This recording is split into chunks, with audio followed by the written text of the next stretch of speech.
A corporate gala, flashing cameras.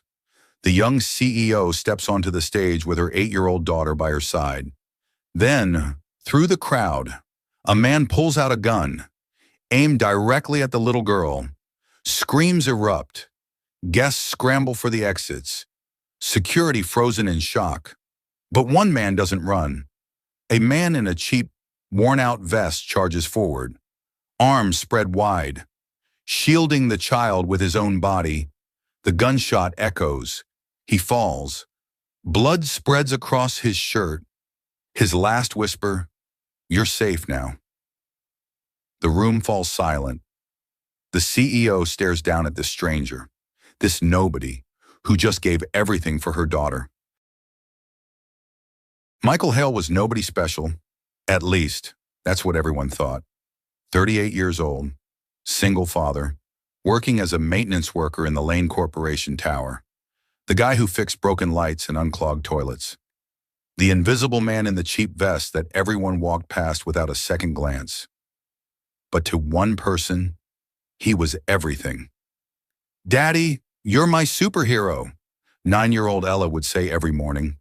Hugging him tight before school, Michael would smile, ruffling her hair. Just a regular dad, sweetheart. But he wasn't regular, not even close. Hidden beneath that humble exterior was a past he'd buried deep.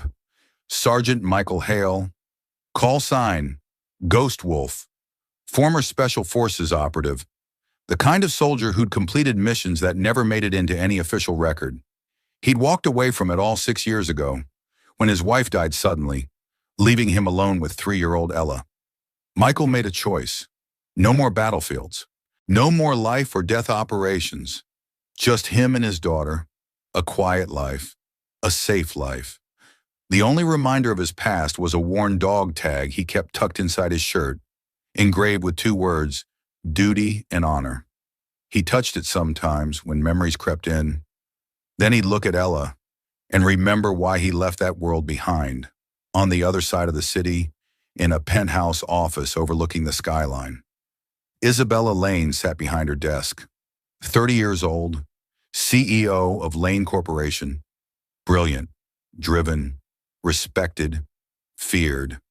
She'd built walls around herself, thick ones, after clawing her way to the top in a world that doubted her at every turn. Trust became a luxury she couldn't afford. Beside her, 8-year-old Sophie played quietly with her tablet. The girl was used to being surrounded by bodyguards and assistants. Used to being watched, protected, isolated. "Mommy, can I have a friend over sometime?" Sophie asked softly. Isabella glanced up from her papers, distracted. "We'll see, honey. Mommy's very busy right now." Sophie nodded, looking down. She'd heard that answer before. The company's biggest event of the year was approaching. The product launch gala. Investors, media, competitors. Everyone who mattered would be there. Isabella had planned every detail. Everything had to be perfect. Meanwhile, in the maintenance department, Michael received his assignment. "Hale, you're on event duty tomorrow night," his supervisor said, tossing him a staff badge. "Stay in the back. Fix anything that breaks. And for God's sake, don't embarrass us in front of the VIPs. Michael nodded. Just another job. That evening, he helped Ella with her homework at their small kitchen table. "Dad, what do you think courage means?"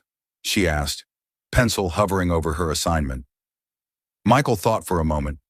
"Courage means doing what's right, even when you're scared, even when it costs you something."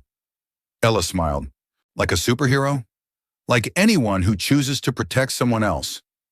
He didn't know that in less than 24 hours, he'd have to prove those words. The next evening, the Lane Corporation tower glowed with lights, red carpets, luxury cars, designer gowns, and in the service entrance, Michael Hale clocked in, carrying his toolbox, just another invisible man in a cheap vest. "Hold on, let us know. From which city are you watching?" It's amazing to see how far stories like this can spread. Subscribe if you want to see the twist unfold with us. And now, back to the table where everything changed. The ballroom sparkled like something out of a fairy tale. Crystal chandeliers, gold accents, guests in $1,000 suits sipping champagne. Michael stayed near the back wall, toolkit in hand, eyes scanning for anything that might need fixing. He was checking a faulty light switch when it happened. "Watch where you're going." Michael turned. He'd accidentally bumped into Richard Torres, the company's operations manager. A man known for his expensive watches and even more expensive ego. Torres glared at him with pure disgust. "Useless janitor. Stay out of the way.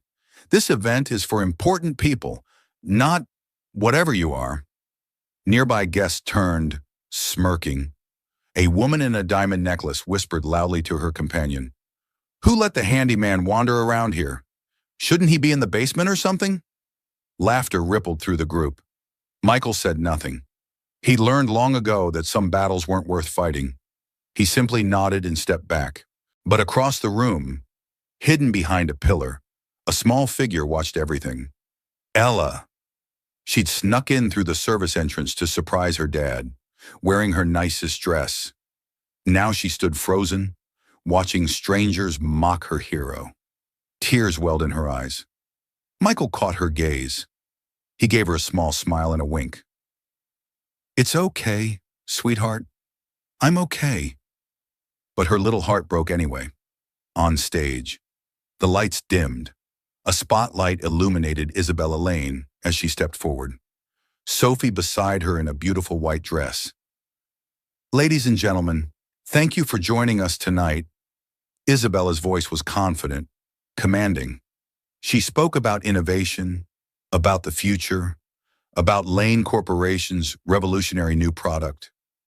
The crowd applauded, cameras flashed. Sophie stood quietly beside her mother, uncomfortable with all the attention. She scanned the crowd, looking for something familiar. Her eyes found Michael near the back, the kind-looking man in the plain vest. He smiled at her gently. She smiled back. Isabella continued her speech. "This product represents not just technology, but a commitment to..." Then everything exploded into chaos. A man in a dark coat shoved through the crowd, his face twisted with rage.